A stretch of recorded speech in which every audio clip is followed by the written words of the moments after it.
Hello mga kamanggat, magandang araw po. Ayan po, nagluto po tayo ng lechong baboy.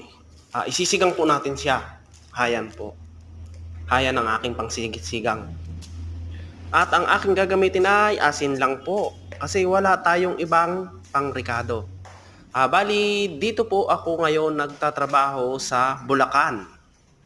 Mga kamanggat. Ayan. Ayan po. Diyan po. Heto po ang aking pinagtatrabahuhan ngayon. Bali yan ang mga kwarto, kami na rin po ang nag-aayos niyan. Ayan o mga kamanggat, napakaganda. Kaya kung gusto nyo pumunta dito, uy, may lamok. Ay, yari ka sa akin. Ikaw tignan natin, patay ka. Okay, salamat.